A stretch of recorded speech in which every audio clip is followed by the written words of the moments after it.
All right. We are at 10 a.m., so I'm going to go ahead and get us started.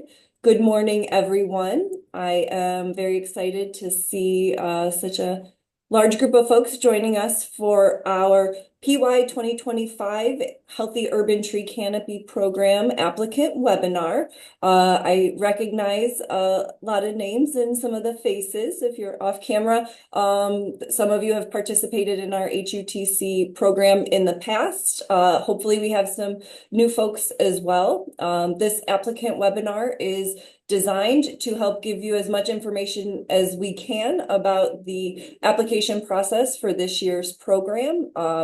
And then we are going to cover quite a bit of information. We've got till 11:30 today. I hope that we can get through most of the presentation within an hour or less, leaving plenty of time for questions at the end.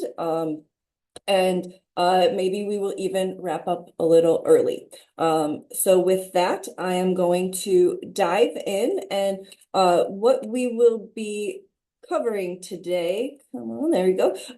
Some quick welcome and introductions from our HUTC team. We're going to talk a little bit about the background and history of the HUTC program, specifically covering any changes, the big changes for PY 2025. We'll spend a lot of time working through the applicant manual, which includes a demo of our neighborly application portal. I know some of you have used that last year as well. And then finally, rounding out with some of our awardee expectations. If you are selected for project funding, what we would expect from you as we move forward in implementation. And then finally, again, leaving room for Q&A. I will invite you to type your questions into the chat box. Jared is going to be monitoring that for us. We'll do our best to answer all of the questions at the end that we get, and then we will also be sharing those Q&A answers or questions and responses on the HUTC website as well. This presentation is being recorded, and we will have a copy of the recording available on our website probably within the next day or so. With that, I'd like to invite my fellow Healthy Urban Tree Canopy program partners to say hello and introduce themselves. I'll start with County Planning. Susan, I'll turn it over to you. Hi, Kirsten. Hi, everyone. I'm Susan Infeld. I may have talked to some of you over the years about reimbursements or general program questions, but it's nice to see a big turnout here. And I think you're going to be really happy with the way the program is going to change just slightly moving forward. Thanks, Kirsten. Maureen? Hey everyone, my name is Maureen Riley. I work with Susan at County Planning. I'm the current program manager for PY 2024. I may have spoken with a handful of you. So it's nice to see you all again. Thank you. I think I saw Robert. Robert, you're on here, right? Yes, I'm on here. Thanks. Morning, everyone. Robert Brand, Cuyahoga County Board of Health Watershed Program Manager. Thanks. Yes. And Jared. Hi everyone, Jared Bartley, Cuyahoga Soil and Water Conservation District, Deputy Director for Education Watershed Programs. Good to see everybody. And I don't think I've seen anyone from the county's Department of Sustainability, but we do have Janita McGowan and Melanie Knowles are also on our HUTC team, and will be a part of the evaluation process when we get to that. And if I didn't introduce myself, my name is Kristen Hall. I'm the Executive Director at Cuyahoga Soil and Water Conservation District, and have been thankful enough to be able to work on this HUTC program for the last few years. So as we dive in here, just want to give a little bit of background. I missed the welcome and introductions on Cuyahoga County's urban tree canopy. Many of you are very familiar with this, so I'm going to go through it fairly quickly, but I just want to sort of set the stage of why this program is in place and why it's so crucial to our county and our overall health of our ecosystems and the people that live here. So in just as we kind of talk about canopy, we want to help everyone understand what we mean by that. So if you're looking, from a bird's eye view down onto our communities, the tree canopy that we're assessing represents the overall kind of diameter or space taken up from a tree when you're looking at it from above. So what does that mean when we look at overall Cuyahoga County? Our Planning Commission has done a really great job of creating the urban tree canopy assessment site. I highly encourage you to check that out, and we'll actually get you kind of visiting their page to get some of the maps for applications. What's really helpful about it is you can get breakdowns of our kind of land use, right of way, how it falls within our watersheds, and what's I think most important is looking at from one of our most recent canopy assessments, where our tree canopy lies across the whole county. So we're currently at 34.7% canopy cover. That means, again, if you're looking down from above, 34.7% of our county is covered in some sort of tree canopy or other vegetation. I think I'm recognizing I don't have in this slide some of the many benefits that trees provide our communities, from air quality to stormwater management to urban heat cooling, the urban heat island effect, providing shade, as well as increasing property values. So when we look at a map like this, yes, we have 34% cover, and we have some really, high, some of our communities are well above that, but we also have other communities that are considerably further below that. And when you don't have that tree canopy cover, there are many consequences that we experience. So we are very much working to address some of that. And again, the County Planning Commission has done a really great job through their canopy assessment to look at some of that change over time. So from 2011 to 2017, we are still seeing a decrease in our canopy cover, and we're at 6.1%, which represents about 6,000 plus acres that are being lost. So when we look at, what are some of those causes, it's things like development. I think many of us have seen just clear cutting of trees in our community to build maybe a new subdivision or a new strip mall. Invasive pests, many of us have seen the impacts of, say, the emerald ash borer and what that has done to our ash trees across the county. Wind damage, the recent tornadoes last summer took out many large trees across a number of communities. Disease, neglect, sometimes the tree just isn't maintained properly and it causes limb failure or other issues. And finally, age. There is a point where trees do mature out and they just cannot live forever. We don't have, some of those 1,000-year-old trees here. So, we're looking at how we can address some of that. Fortunately, through that canopy assessment, there's also a lot of opportunity. We have 45.5% of our community is available for potential tree canopy cover. And 15% of our impervious surface could be in some way maybe retrofitted to more canopy cover. So lots of opportunity here. And, that leads to some of the background on our Healthy Urban Tree Canopy program.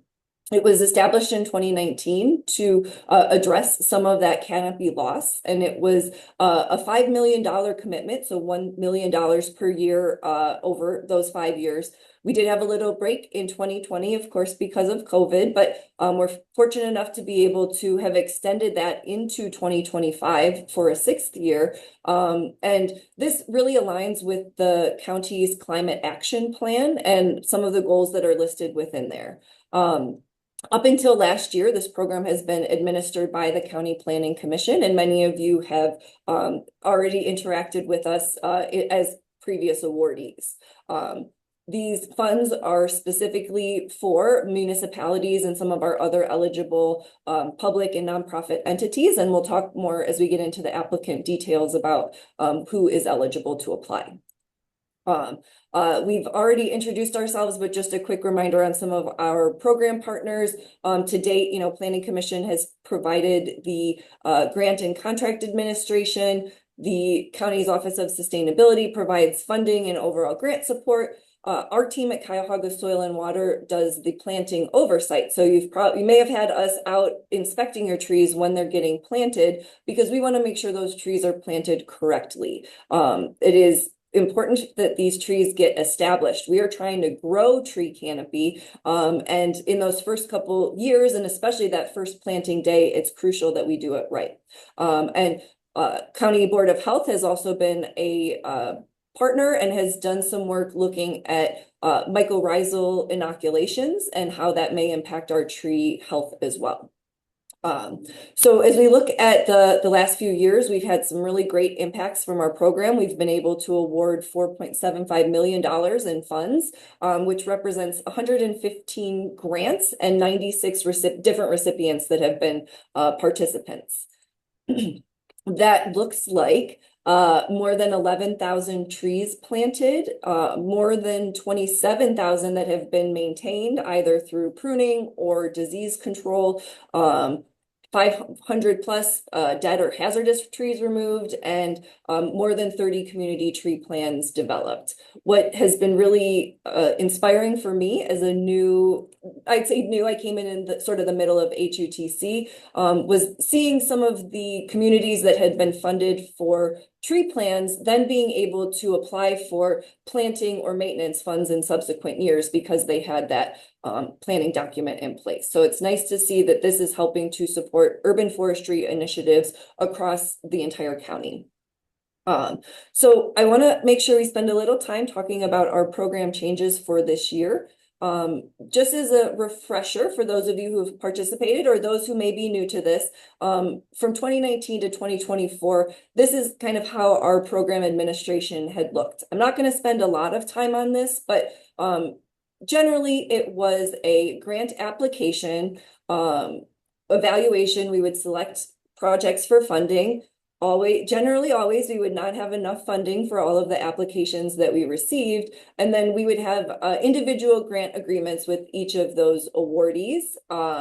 Then each of those awardees would need to go out and bid or implement that work. Cuyahoga Soil and Water would inspect the trees, and then Planning Commission would administer the grant reimbursements based on what work was completed. I know some of just from what has been shared with me, some of that grant administration has been a big challenge on both ends over the last 5 years. Especially on the applicant side, we have some pretty specific requirements here in what could or could not be reimbursed. And it led to, I think, a lot of back and forth. And as we move forward into the next year, we're really hoping that we can streamline things a little bit more. We're taking a different approach, and in 2025, instead of awarding individual grants to our applicants, Cuyahoga Soil and Water is approaching this from a contracted services model. We are going to be accepting applications from our participants, understanding what type of work is going to be completed, and then as a public entity, we're going to bid this out through an RFP process to make sure we have very qualified vendors and to hopefully help reduce some of the administration in this program. I'm going to turn it over briefly now to Jared to talk a little bit about where we are at in sort of the RFP and bidding process. There is a request for qualifications that is out now, and we want to make sure we have as many qualified vendors as possible. And with that, Jared, I'll turn it over to you. Great, thank you, Kristen. As Kristen mentioned, we do have an RFQ out. We released that a few weeks ago, basically to get statements of qualifications from vendors who would participate in the program, either doing tree planning, tree planting, tree maintenance. Those are the three main categories, just like that categories that you as communities or nonprofits would apply for. The idea is that we'll collect those qualified vendors, and then after we receive all the applications from the communities and other applicants, we'll package all that together so we'll know how many trees we need, where we need them, how many tree plans we need.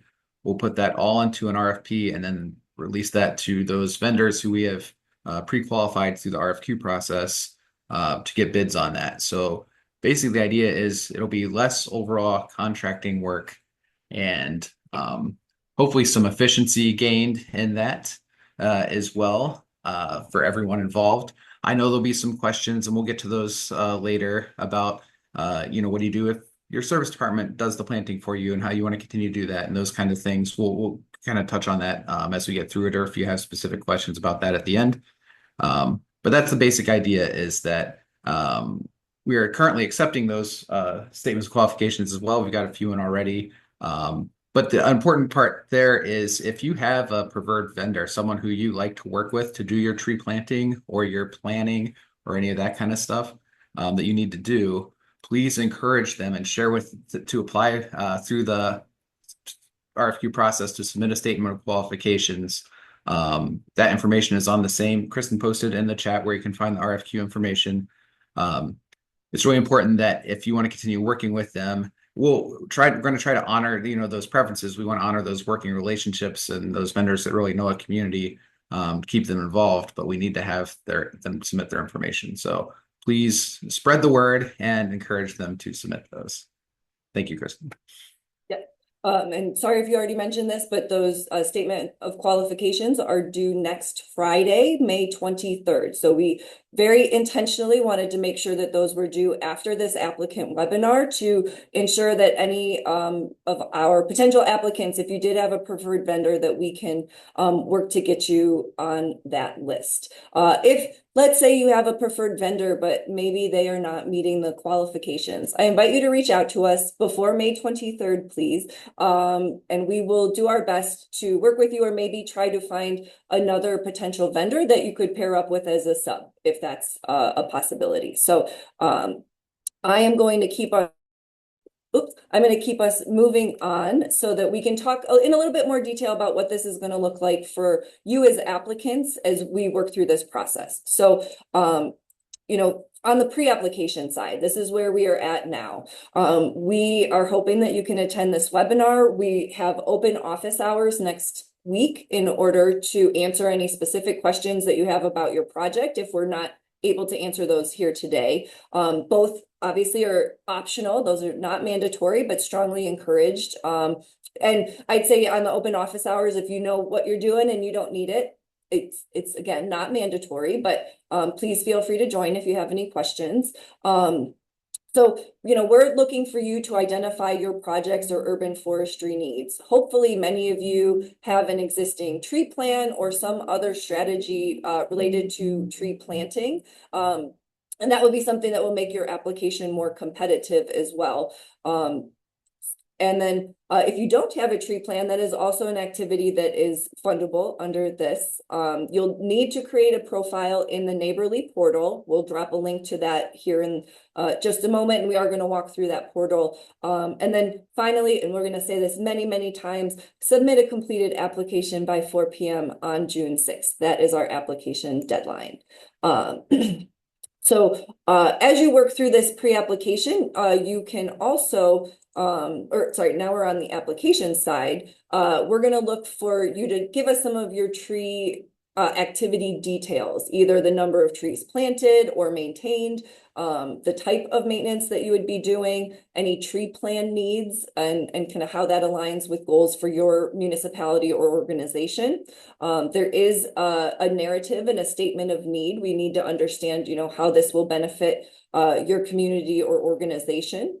What is new for this year, and I hope welcomed by many of our applicants, there is no matching requirement in order to participate in this program. So, you don't have to get those certified letters from your finance department or try to find other matching sources of funding. We are hoping that we can eliminate that, and through streamlining this process, we'll be able to, just spread our dollars a lot further.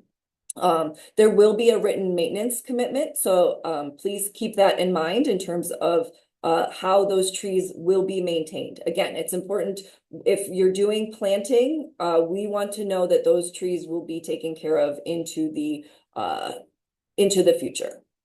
Let's see here. And then finally, once funding or projects have been selected for funding and to move forward, there will be a project agreement between Cuyahoga Soil and Water. Instead, previously it was through planning, and the selected awardees. We anticipate engaging all of our awardees in the RFP process, especially those specific to the activities they will be that they are applying for. And then there may also be direct agreements between third-party contractors that are selected to implement the work and the awardees as well, in order to make sure that there is some responsibility on the actual applicant. So for example, if you're doing a municipal tree planting and it's going to be for street trees, we will likely have an additional agreement between whichever contractor is selected and the municipality. Cuyahoga Soil and Water, unfortunately, does not have the capacity to monitor every single contractual detail. So we are trying to just set up better engagements between these contractors and our awardees. Our anticipated timeline for this year's program, we are here. So we have received approval from the Soil and Water Board of Supervisors. The request for qualifications has gone out. We have announced this award, and now we are looking to get those applications in. Our goal would be around June, and we have a separate slide with the program dates and deadlines. We are going to do our evaluation and by July, select our projects for funding, at which point Soil and Water will release requests for proposals to those qualified vendors for implementing the work. We'll get contracts awarded, and then between fall of 2025 and spring of 2026, we're hoping to do the project implementation and final administration.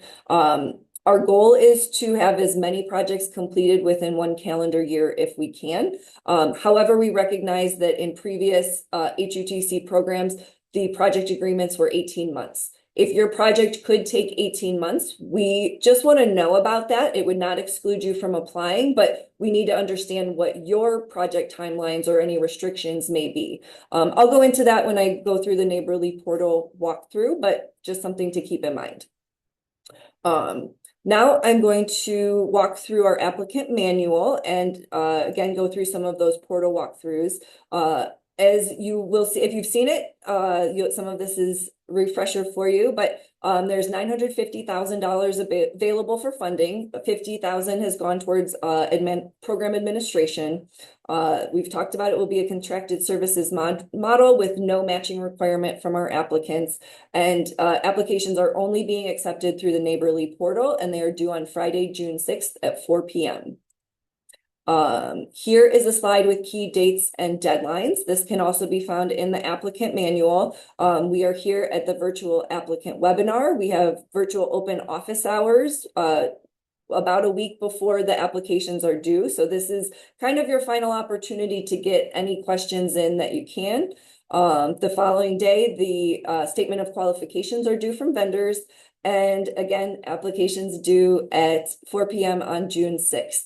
I invite you to get into the Neighborly application portal as soon as possible and just make sure you are able to log in, get an application started, and that you're comfortable with the information that's being requested and you understand what information you need to put in. If I cannot promise that we are going to be as responsive as you want us to be at 3 p.m. on June 6th if you are having issues. So please do your best to make sure any neighborly issues you're experiencing that you let us know about those as soon as possible. We are anticipating by July 11th that we are going to make our funding announcements and have done our evaluation. And then the following week, July 17th, will be a mandatory workshop for those selected for funding. The Eligible applicants for this year's program are the same as previous years. So that's municipalities and townships, school or library districts, park districts, community development corporations, watershed groups, and nonprofit corporations with an environmental mission. This one we have had some questions on in the past, and unfortunately have had to deny some applications because the nonprofit's mission did not align as strongly with an environmental mission as our group would have liked to have seen. If you are one of those organizations or have any questions about it, please reach out to us as soon as possible so that we can vet that out with our HUTC team before you go through the process of submitting an application. We would happily try to match you up with maybe a different nonprofit if that makes sense. So just something to keep in mind if you represent a nonprofit that may or may not have an environmental mission. Our eligible projects this year are tree planting activities, tree planting activities, and tree maintenance activities. Same as previous years, so we are trying to keep some of the same structure from the last couple years programs in place. On the tree planting side, this is going to be urban forestry management plans, tree inventories, tree risk assessments, tree maintenance plans, or the Ohio Urban Site Index. And we'll ask if there are any previous plans that are maybe in place or being updated and when those were most recently updated as part of the application. On the tree planting side, we will be funding street trees and right-of-way trees, parks or other green space, municipal or educational campuses, as well as private property. We have preferences for any large-scale planting projects wherever we can. Again, we're trying to grow our canopy and also the density of some of our urban forests wherever possible. And there will be, on the planting side, there will be a preference for those that already have existing tree plans in place. So you will see that during the application. You're going to be asked if you have a tree plan or not. If you do not, you're still welcome to apply for planting dollars, but your application may not be as competitive if that's the case. And then finally, on the tree maintenance side, the activities that we are funding this year will be pruning and young tree training, high-risk tree removal, mulching, watering, and pest and disease control. Again, like planting, we're going to ask if you have a plan that these maintenance activities align with to make sure that there's some strategic approach in how you are maintaining your trees. And I think that's it. This can be found in the application manual as well. Our evaluation criteria, it's going to be based on your project funding request, what you're actually asking for, the urban forestry initiatives your organization or municipality has in place, your maintenance and survivability plans and your ability to commit to those maintenance activities, whether or not the project is located in a Cuyahoga County equity zone, what your current tree canopy cover looks like, community impact and need, and if there's any innovation or other factors that can be incorporated. So I think I saw some questions in the chat here. You'll see in the application, we're not asking for a budget. So how do you know what to apply for? We still want to know the number of trees that you are requesting. We just recognize, and I would say, don't limit yourself. And let me get to the next slide here. Here are some guidance on how to make a competitive application. And I found myself as I was putting these together, they are SMART goals. It's a SMART approach. So it needs to be specific. We want to know that you know the generally exact locations that these trees are going to go or be maintained. This is for planting activities and maintenance activities specifically. If you're doing a tree plan, you have a clearly defined scope of what you're hoping to achieve there. It's going to be measurable, so you know the number of trees, and you will be likely locked into that value that you are applying for. And then it is also achievable. So if you're planting on private property, we need to know in some way that you have permission to plant on private property. Or if, let's say, you're planning to do residential street tree planting, we've seen in many cases residents will reject trees. Do you have a list of alternate locations if you do run into issues or rejections for your specific project? If you are a nonprofit and you're planting in a municipality, do you have permission to do so? Those will be questions that we will be asking as evaluators, and we may follow up with individual applicants to confirm that before we select any specific entities for funding. Is it realistic? So as I said, we want to know the total number of trees that you need for your project, and we want to know that real amount. So please give us, if it's 500 trees, we want to know that.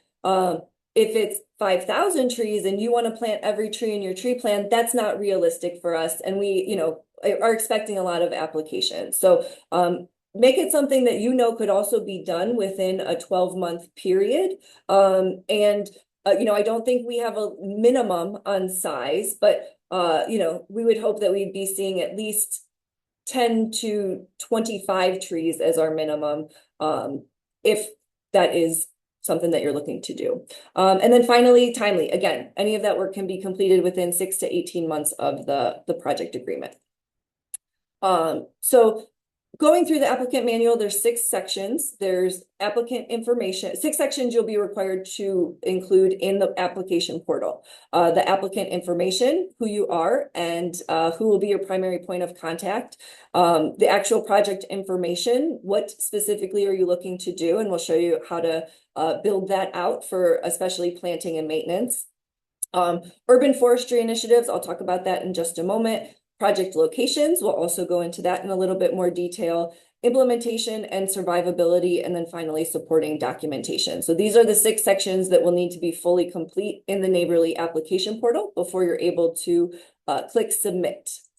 For those of you that have participated in the past, urban forestry initiatives is something that we are going to be evaluating on. We want to know that if, say, you are doing new tree planting or maintenance, that there's going to be a long-term investment in the work that's being completed, and that those trees will be maintained kind of into the future. So for those of you that are, say, City of Cleveland applicants, we're going to work over the next couple of days here to get a standard urban forestry initiatives score for any Cleveland projects, and we'll share that with on the website as well within the next few days.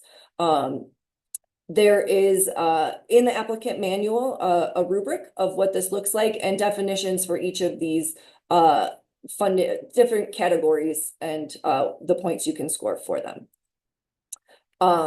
Additionally, we are going to be asking about your project locations, and the 3 main areas that we are going to need information on are the census tracts that your project falls within, the % tree canopy cover that, again, each of your locations meets and then currently has, and then finally whether or not these projects are in an equity zone. With that, I'm going to bring us over to the county's green print tool. So there is a link in the applicant manual, but I will also note you can just type in Cuyahoga County green print. It's going to take you to the County Planning Commission's website. And then on the right-hand side here, you're going to see the Green Print Explorer. It sounds like you mentioned the County Planning Commission's website related to Greenprint. How can I assist you with this? I don't know who's chatting right now. Thank you. All right. And then you're going to click Explore. So I'm going to show you a couple of just 2 different sites to give you an example of what we're looking for, and just a few tips that I found while using this tool so that it is easy for you as an applicant to find these maps. First, you are going to, if we're looking for census tracts, you're going to click on boundaries, and then you can use this little arrow on the side here to drop down. Kristen, we're not seeing the that screen. We're still on the slideshow. Oh no, thank you, Jared. I'm sorry. Let me.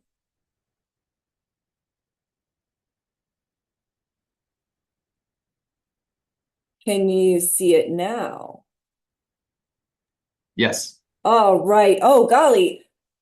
Well, I'm gonna start from the beginning then. Forgive me.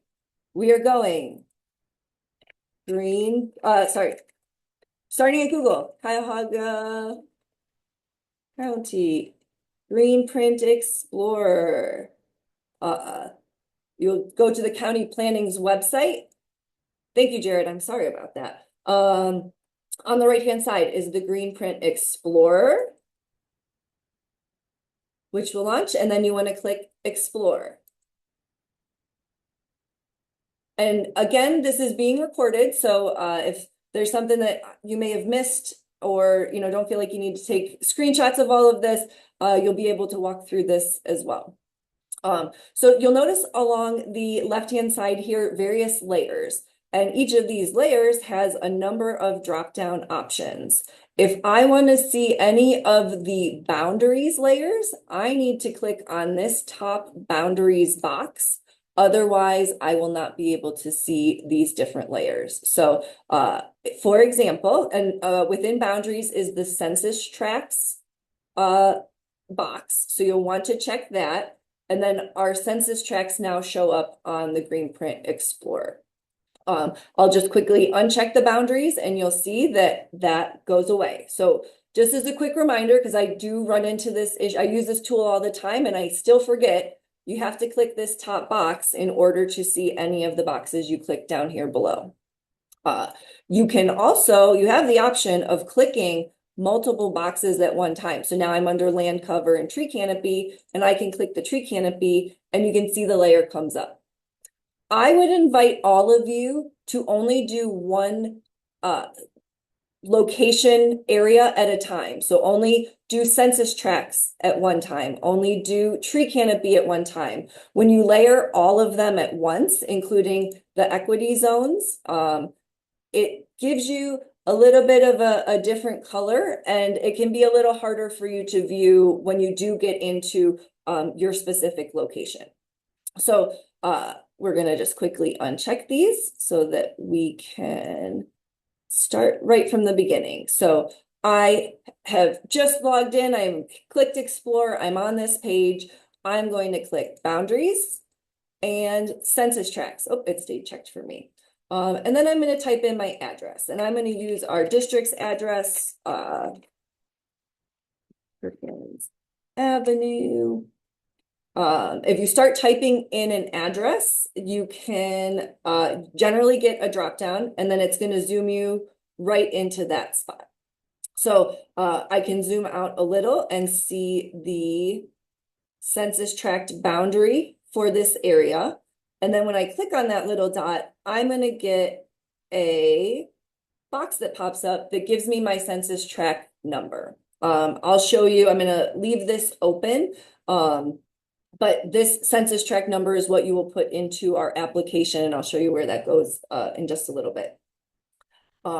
So what you don't need to print any maps at the census tract level, but you will need these numbers for your locations. If you are planning to do street tree planting across, say, 3 different streets in your community, we will want to have each of those census tracts for your projects.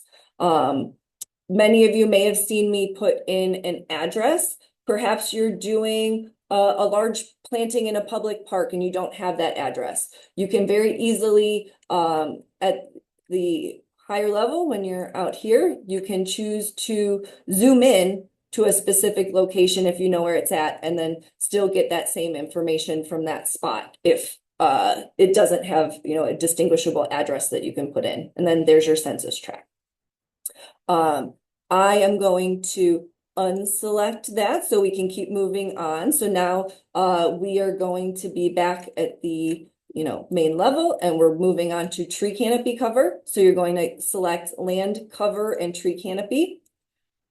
And then you're going to select the tree canopy option. And then I will type our address in again. Perkins Avenue, it's going to zoom me right into that spot. And I'm going to see that this is in a lower tree canopy area. It falls within the legend that we have. I'll go into that in just a moment. But when I click on my spot, it's going to give me my exact existing tree canopy cover, which is only 7.4%, which tells me we need a lot of trees around here. So this is going to be the number that you are putting into your application for each of the different distinct locations that you plan to plant in. If, let's say, I was planting trees over here and also on East 32nd Street, we would want you to count that as the same location. However, if I'm doing planting here and also, over in east of East 55th Street, we would want to make sure that those are noted as different locations on your application. So this is where you will get your existing tree canopy cover. And then what we would also like to see, this is where you're going to print your maps, PDFs of your map. So the way you do that is you go up to, there's a little print box here in the top right, and you click print. Leave the template as is, and then I would invite you to make sure you give your map a title that is specific to your project. Otherwise, it's going to they're all going to say Green Print Explorer. So we're going to call this one Cuyahoga SWCD sample. And then you may also, just for your own files, want to name it Tree Canopy so that you know which PDF is which. You will select PDF as your file format and then click print. You're going to see your results tab working. And then as soon as that's done,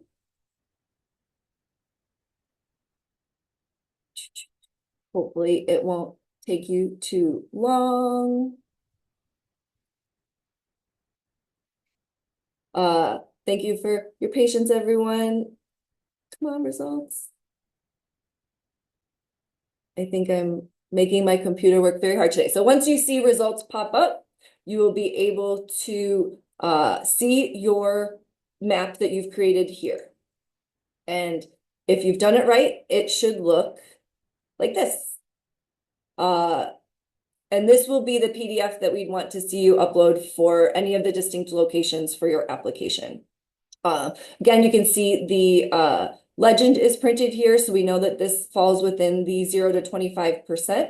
However, I want to make sure you remember to use the actual tree canopy percentage for the specific location when you click on it. And again, that's going to be in this pop-up box. As you see, that pop-up box unfortunately doesn't show up in the map export, so you're not going to be able to have that 7%.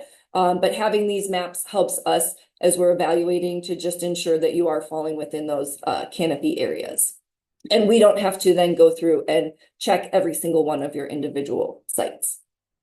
So I'm going to move us on now. We've done census tracts, tree canopy cover, and then finally equity zones. So you will come down here to number 9, equity. You're going to again click on that top box and then select Cuyahoga County equity zones underneath that. If it is in red, it falls within a Cuyahoga County equity zone. And let's see here. We are going to use, I'm going to use a different address. So this is a site where we are doing a pilot Milwaukee Forest on East 71st Street. We zoom in here and it very clearly falls within a Cuyahoga County equity zone. So same thing, we're going to zoom out a little bit and I'm going to go to the print box. It now is a drop down and I'm going to go to my print template. And now I'm going to call this Cuyahoga sample number 2, and we're going to call it equity zones. PDF is still selected, and we're going to click print. And then we should hopefully now see 2 results once that goes through.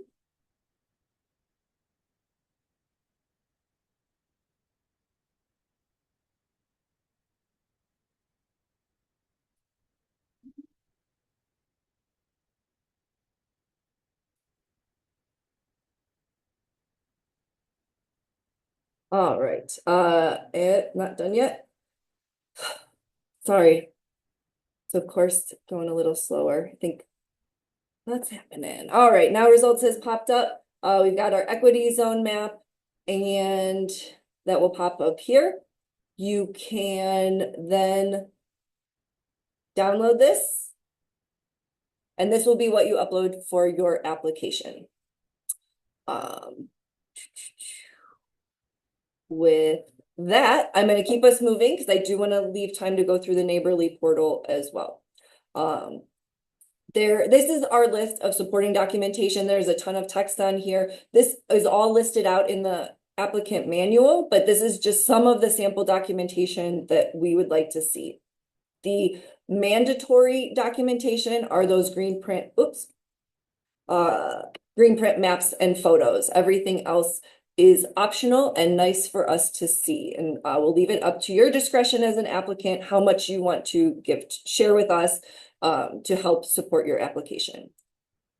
So I am now going to walk us through the neighborly application portal. Jared, if you get a second, would you please just drop a link to the portal in the chat?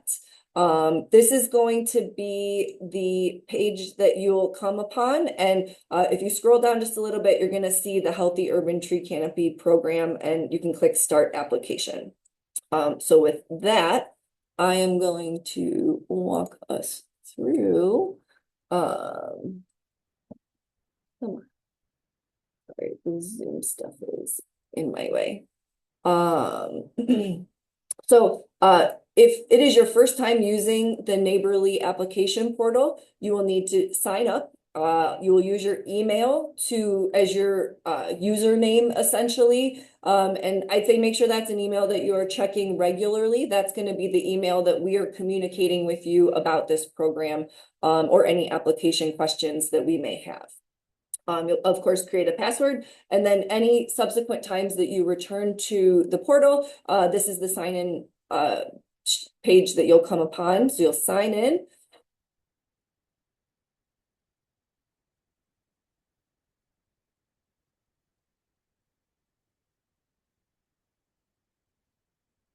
Thank you, Jared. There is now a link in the application portal. So I've started a couple test applications already. You can see those here, but if you scroll down, you're going to see the Healthy Urban Tree Canopy program, and you would click Start Application. If you've already started one and you're returning to complete it, you'll click on View Application, and you're going to see the same layout either way. You will likely see our program overview, and you'll need to accept the terms of that once you to move on to the next step. We're going to ask for your applicant information, the name of your organization, contact person for the program or for your application, your legal status. Are you a municipality, nonprofit, CDC, park district, etc.? We'll ask for a brief project name, select your project type, and then a brief project description statement. You will see in a few places on the applicant portal, there are character limits. We have those listed wherever possible, but something to keep in mind, especially if you tend to work offline in a Word document and then you upload things, just make sure you do a quick character count before you complete that. And then we do have a question here if you've received an HUTC grant in the past, yes or no. Again, this will not prevent you from being considered for funding. We just want to understand, how many of our applicants are returning regularly, how many are new, and ensuring that we're providing good support across the whole county. If you do select yes, we just ask you to briefly describe some of your previous applications. So now we're going to move into the project information, and this is the one I'm going to spend the most time on, just because there are different layouts based on what you select. So if you select tree planning, very first question, whether or not you have an existing application, yes or no. If you select yes, we want to know a little bit more about it. When was it adopted? You can provide a link if it's available. We would love to see links rather than maybe uploading the whole document, so we can just look at those online. But if you don't have it living in an online location, you can upload a copy of the plan here. And then we want to see what type of plan that you would like your community to have. You can select all of these, but there may be a possibility where if we have to stretch our funding, we may encourage you to pare that back and only select one of these areas based on what is going to be best for your organization. This question is going to be on all three: planning, planting, and maintenance. We want to know who is the point of contact. Cuyahoga Soil and Water is implementing this, but we need you to help in achieving that. So who is going to be the person that we are calling if we have questions? Who is the person we are calling to coordinate planting dates and planting efforts? Who is the person that is going to help facilitate any contractual agreements getting moved through? We need that person to be listed here. That may be the same person that's applying, but this will be the person we are expecting to help ensure these projects are completed successfully. If applicable, please include any qualifications or certifications. Some municipalities have arborists on staff, so we would love to know that just to help as we're evaluating the applications. And then finally, we'd like to know what your goals are for developing a tree plan. Maybe it's to establish maintenance protocols for your service staff.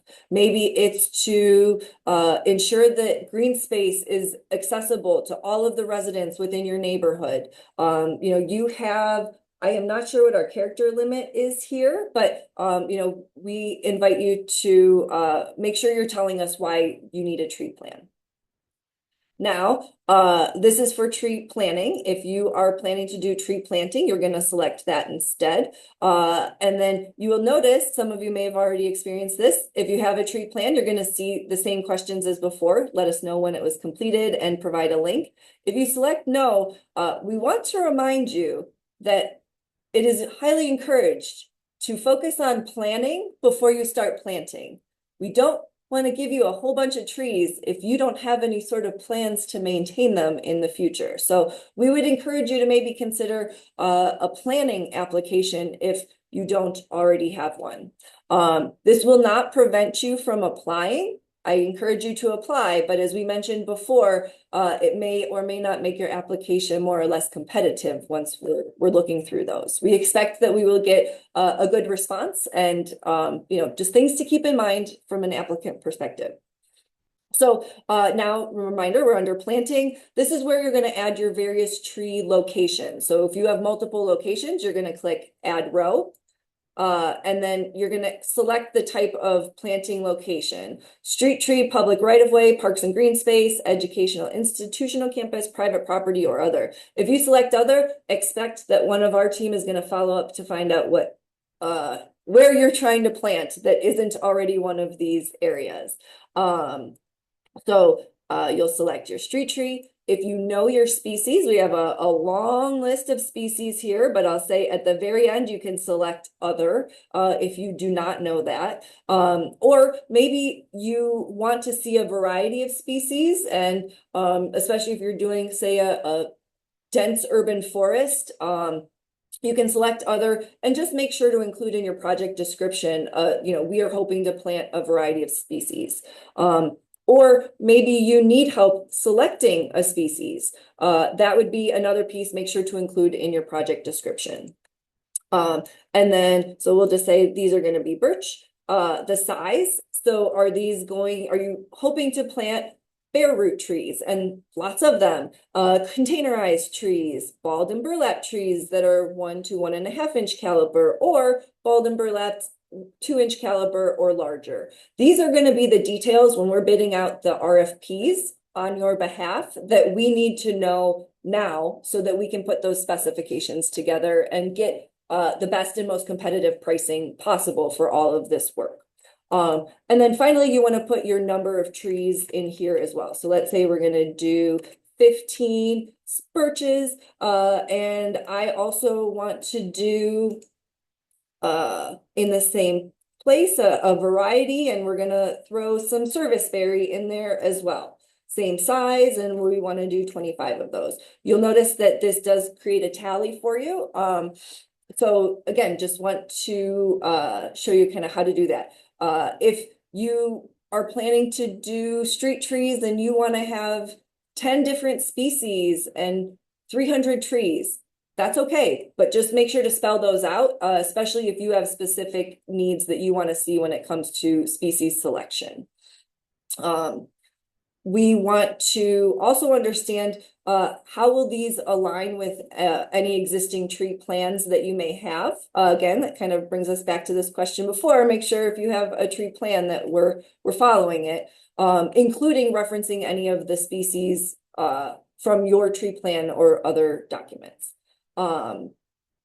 For all of our entities, we want to know, do you need any permits or licenses? If you are, say, a community development corporation, you will need a permit from your municipality. So we want to make sure you have that stuff in place, or that we are understanding that when we're bidding this out. That may be a piece that we will ask our vendors to take on, but that does require then some costs on their part to execute that. So whether or not permits are needed, as well as any other approval. So, try to think broadly here. If some municipalities within their code require their urban forester to approve tree species or tree stock ahead of time, we need to know that, because that will have a big impact on how we implement these programs.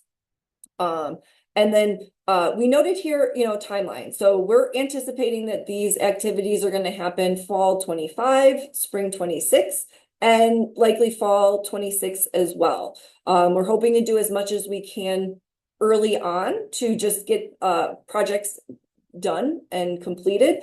But if you expect that they're going to go any further, or there's anything that might prevent your project from happening in a timely fashion, please share that with us. We have an example here. You want to put trees in a community park, but you know that the construction activity isn't happening until summer 26. You won't be eligible to plant until probably fall 26. Again, won't exclude you from applying and potentially being selected, but we need to understand what timelines are, so that as we're bidding this out, we're doing that in a organized fashion. This too, who's your primary point of contact, same as the planning side. And then also if there's going to be any other staff or stakeholders that are involved, just so that we are making sure we're keeping communication with all of that team. There is a question here about, will your municipality or organization be doing the tree planting or maintenance activities yourself? Some municipalities have service staff in-house that are able to do that planting work. So, please make sure to note that here, because we can still purchase the trees for you, but we need to understand, how those are going to get in the ground from there. Same thing if, say, you're a nonprofit or a CDC and you wanted to do a volunteer planting activity and create some education and awareness for some of your stakeholders or residents. Please note that here as well, but we will ask in your project description that you explain how you're hoping to do that planting. And then finally, again, that was planting. Finally, on the maintenance side, same question, whether or not you have an urban tree plan or not. Like with planting, you're going to add rows for the different locations that you'll be doing that maintenance activity. Street tree right of way, parks and green space, campus or private property, and then what type of maintenance activity that you're hoping to perform. So let's say we wanted to do some higher tree removal on private property for maybe some senior citizens in our neighborhood. We're hoping that we can do 50 trees with that. And then we're also hoping that we can do in our parks and green space, maybe some young tree training, so that we can get those taken care of and set them up for a healthy life in the future. So this is how you'll add your various locations here. How it aligns with your tree plan. Same thing, any permits or licenses, any other approvals, and will you be doing any of the maintenance activities yourself? Again, some folks have in-house crews that can perform this work on their own. So those are the three areas under project information. On the urban forestry initiative side, these drop downs align with the rubric that we saw earlier on the urban forestry side, and those are listed again in the applicant manual. Moving on the project location side, this is where you're going to add those census tracts and green print maps for canopy cover and equity zones. So you'll briefly describe your project locations and how they were selected. We want to know that those are going to be aligned with other work happening within your community. You will add here your census tracts and tree canopy cover. So when I go back to say my map here, I knew that this one had, and you can do some of this work without printing the map, but it's helpful to have some of this in place. And we're doing our land cover. I'm going to take equity zones off, and we will go back. So when I click on this button here, I've got my census tract 1154. We'll put it in here. And then the percent tree canopy, I'm in the green print map, is, oh, actually, this is a good reminder. So when you have multiple items selected, like census tract and tree canopy, you may have to scroll over. There's a little button down here that will give me my existing tree canopy. So this one is at 26.62%. I'm going to put that into here. And again, if you have multiple locations, you're going to want to put each of those census tracts in there. Let's say you are planning to do a planting on East 61st Street, East 65th Street, and East 70th Street. We would want to see one census tract listed for the East 61st Street. And then we'd also want to see one listed for the East 71st Street, especially because they're different census tracts, and these could potentially, well, these will not have, or sorry, these will have different tree canopy cover as well. Going back to the neighborly portal. This is also where you will upload the maps of equity zones and canopy cover that you've downloaded, and you'll know that whether or not this project's in an equity zone. If let's say you have multiple locations and one is in an equity zone, but one is not, please still note that it is within an equity zone, but we will generally kind of take all of that into account as we're evaluating applications. And then for all of us, for all of the different activities, we just want to understand why this project is needed in your community and how these funds are going to help leverage future urban forestry work in your community or organization. Finally, we have the implementation and survivability plan. So you will select all of the maintenance activities that you would be performing for any tree planting or maintenance that you may have. So how are you going to kind of keep the maintenance alive for up to 3 years beyond this project? So is that watering? Is that mulching, pruning, staking if you're doing any planting or other? And then you will provide additional detail here, who's going to be performing that, etc. That can be volunteers that are performing that maintenance work. But we will want to know, sort of who's overseeing those volunteers and how regularly they anticipate engaging them. And then finally, on the supporting documentations, you'll click upload file to upload any of those other documents that you otherwise have not included, which specifically are the green print maps and photos, and those are added on the project location side. So we are at 11. I want to make sure we leave plenty of time for Q&A. Once you have been selected for funding, what would you expect? We're going to ask that you attend the mandatory workshop on July 17th, where we're going to talk through in much more detail what it looks like, what to expect on your end, what to communicate to any leadership within your organization or elected officials in your municipality.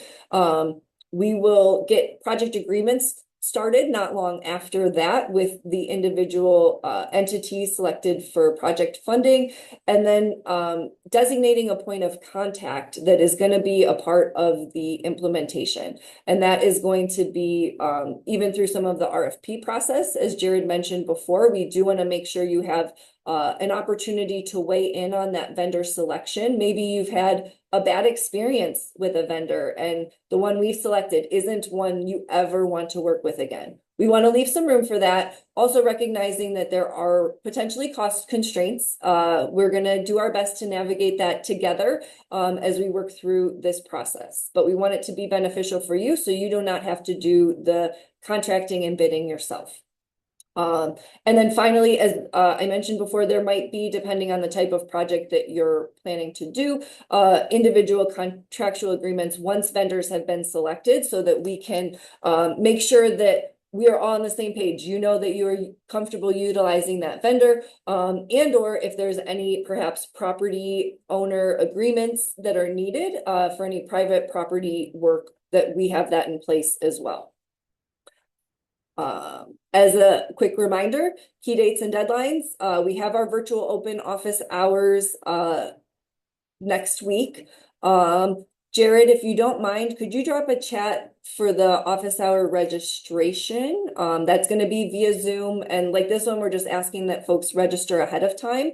So we have a sense of who wants to participate. Again, applications are due at 4 p.m. in Neighborly. All information, including the applicant manual, link to the Neighborly portal, can be found on the Cuyahoga Soil and Water HUTC site. And a final reminder, applications are due 4 p.m. Friday, June 6th, 2025. And now with that, I'm going to open it up for questions and I'm going to stop sharing. So I'm going to start with going through some that were in the chat. I tried to answer some of those as we were going through, but if you don't mind maybe repeating some as well. I know not everyone maybe has a chat, or if somebody's is driving, just listening, that would be great. So first one, this is related to the RFQ, and it asks, does the municipality, easy for me to say, or nonprofit respond to the RFQ, or does our preferred vendor respond? So the vendors respond to the RFQs. The next one from Eric, are service departments required to submit to the RFQ process? The answer is no. The vendors, service department, your community would just submit your application, but please note in the application that you plan to have the service department doing the planting. Sorry, going through. And Jared, that would be the question where we ask, are you planning to perform the work yourself? Right. One from Ed, and this one I didn't answer yet. Is authorizing legislation required to be submitted at the time of application submittal? That is, we don't really have a requirement in the application for that. No, but obviously we'll need somebody to sign the agreement once that's awarded. So I think once you realize you're getting awarded, we'll need that. So it's not required at the time of submittal. Correct me if I'm wrong, Kristen. No, I would agree with that, but as Jared mentioned, in order to move forward, that will be the case. And recognizing this is a competitive grant, we want to make sure we are able to fund or competitive program, we're able to fund as many applicants as possible. And I'd say at a minimum, just make sure that there is some communication there with those folks, and it maybe mention that it's in the works. Question about if they're private property, do we have to have our preferred vendor approved before we can contract them? The answer is yes. Your preferred vendor should submit a response to RFQ so that we can get them in the process.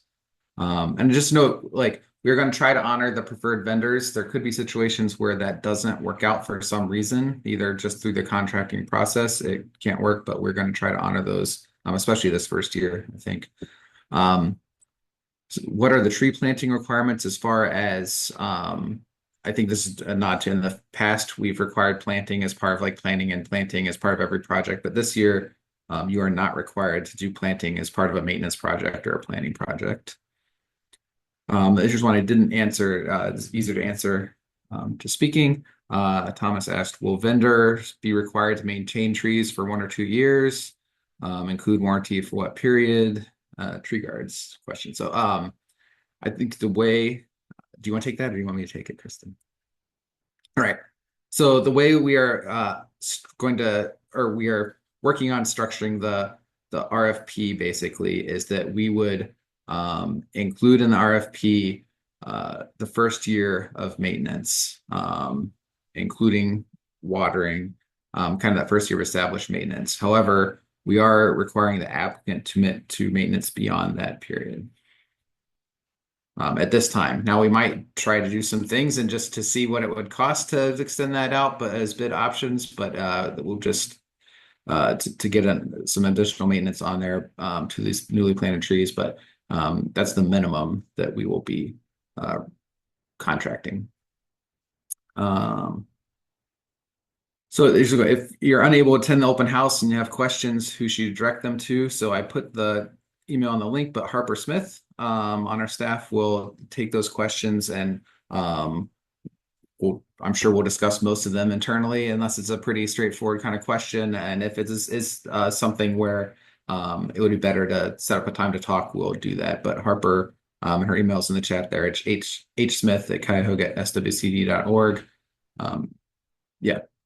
Jared, I will just quickly note, Harper has been listed on our HUTC website and applicant manual as the point of contact for questions.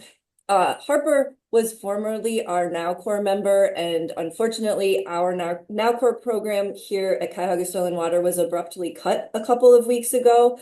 Thankfully, our board was able to approve her coming on as a Soil and Water staff. So just bear with us. And her first day back is today. So today is her first day back as an official employee, and we are so very happy to have her back. That's Harper. Welcome. We are very excited that we were able to pivot and have her back. So we promise we are not ignoring you by any means. We are still, I think, even getting her email fired back up again today. So just be a little patient, but please continue to send questions her way. And she's kind of helping filter some of those for Jared and I, who get considerably more emails, so that we really aren't ignoring you. Harper is going to be the main point of contact. And welcome back, Harper. Yeah. The next question is if we could apply for, someone could apply for multiple project types within an application. The answer to that is each project type would be a separate application. So planning, planting, or maintenance. You can do that. We're not saying, I know that maybe it sounds greedy, but we really just the way it's set up and the way, because how we're building out the RFP, we really want to see those as separate applications, and in Neighborly, how it's set up, you have to do those separate applications. So if you do have a planning aspect and a maintenance aspect, for instance, you would submit those as separate applications.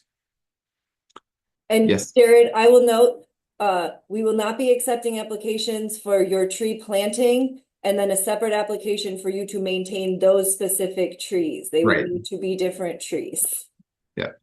There's another question about that.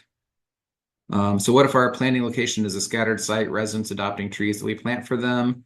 I think that case you submit the entire area where the activities could occur. Like for instance, Crystal, if that's throughout all of Slavic Village, you would just submit that whole area. And as Kristen mentioned, there may be different equity zones or tree canopy cover designations there that you'd list out, but when you're submitting the actual application, like the map you would attach for each of those, you would only have to attach the one map.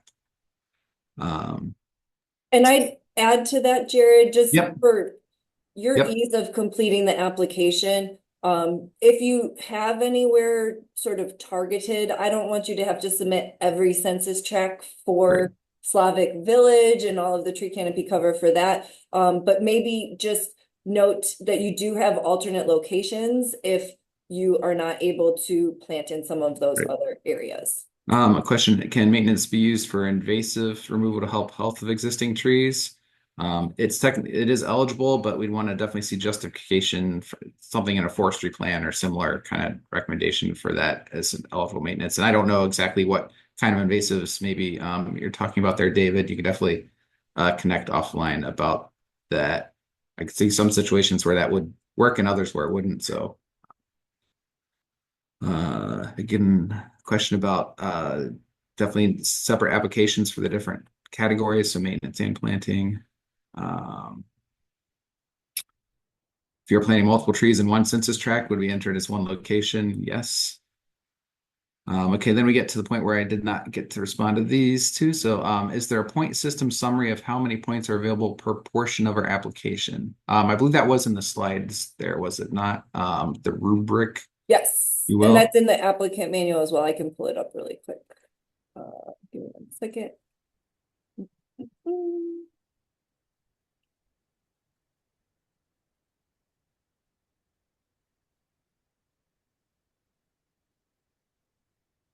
So that's the points per section. And then the second part of this question, also looking at listing of scores and rankings from 2024, there's a column for funding awarded in conjunction with CTC, Cleveland Tree Coalition. Is that applicable for this HUTC application? I would say no. We are working with CTC to see if our program may be able to offset some of their grants. Historically, we've been a little flip-flopped where they would administer their grant program after ours, and they were able to help offset some of the Cleveland applications that we received and stretch our dollars a little bit further. There are, I think, a few projects that they are hoping that we can funnel through this program to be able to fund as well. And we're working with them to get those applications in for that work. But if you're partnered with CTC, I might talk to them before you apply. Yes. Does the work save every time you work on the application? Yes, thank you. Oh, good question. So I'm going to bring that back up and give a quick reminder about that. I strongly encourage, and many of you who have completed online grant applications before probably have experienced this, but please, every time you are in here, remember to save. It will also save if you click complete and continue. It will also tell you what fields you have not completed. But if you walk away for more than, I'm going to say 5 minutes or so, it will automatically log you out and any progress has not been saved. So save early, save often, save regularly, and yes, great question. And then a follow-up on the submitting multiple applications. If we are doing planting and maintenance and we fill out 2 applications, are you going to look at those jointly or only fund one application or the other? Do you fill in the application? Okay. So first of all, ideally we're doing everything that everyone submits. We are looking at them separately on their own merits and how and kind of some of this might actually come down to how we won't know exactly what all is getting funded. We'll have stuff that we recommend and we'll include in the RFP, but we won't know until we get responses to the RFP for the cost of everything, exactly where we'll have to maybe draw some lines as far as what gets done or doesn't. But I'd say submitting multiple does not hurt your chances of funding. Like that would be like pretty low on our decision making as far as like what work is getting done. Then to follow up, do you fill in the application, submit, and then go back and apply again? So yes. I believe you can actually start a second application, be working on them at both at the same time as well. And I'll just quickly add, Jared, I feel like I did not go into enough detail when we were talking about our program changes. Recognizing that we were historically doing anywhere from 25 to 40 grant awards. That is then 25 to 40 individual entities that are bidding out or, have to in some way contract out their work.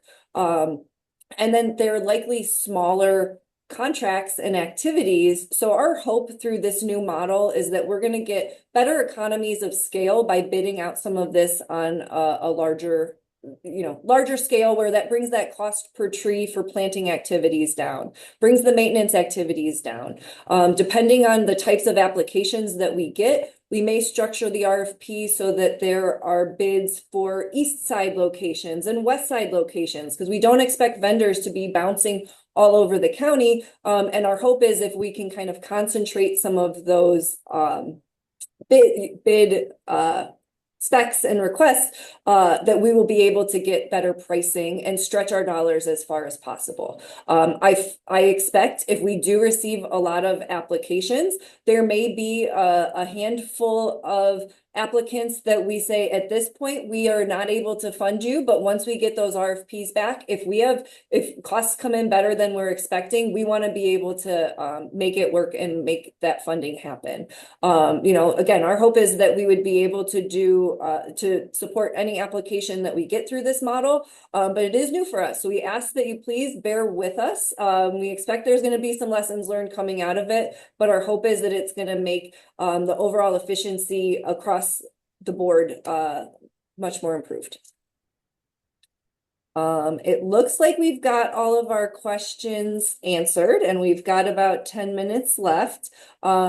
At this point, I will say we are good to wrap up and close out the applicant manual. Our participants are free to leave if you would like, but we will also stick around if anyone wants to ask any specific questions. You're welcome to hang around for these last 10 minutes. And then finally, as a reminder, we have that open office hours next week. Maybe you're not ready today to ask your question, but next week can be the time that we'll talk through that. So thank you all very much. We look forward to seeing your applications. Don't hesitate to reach out to us if you have any questions, especially if you run into any issues with Neighborly. We do not manage that software. We only manage our small application piece of it. So if you have any technical difficulties, we will have to loop in the Neighborly folks for that. But I'm hopeful we've built out our application so it's pretty straightforward and easy to follow. All right, well, have a great afternoon, everyone. We'll see you soon. There's one at the end there, Chris. I don't know if you see it. Yeah, so just reiterating, as we are looking for our applicants to have a commitment to maintaining whatever trees are planted as part of this project. So let's say you're planting 100 trees in a park. If you submit a 100 tree planting application and a 100 tree maintenance application for those same trees, your maintenance application is going to be scored considerably lower. We're not looking to maintain the tree. We are trying to stretch our dollars as far as possible. So we're hoping that that our applicants will be able to commit to that maintenance. The goal of the maintenance portion of the application is really to maintain our existing trees that have maintenance needs.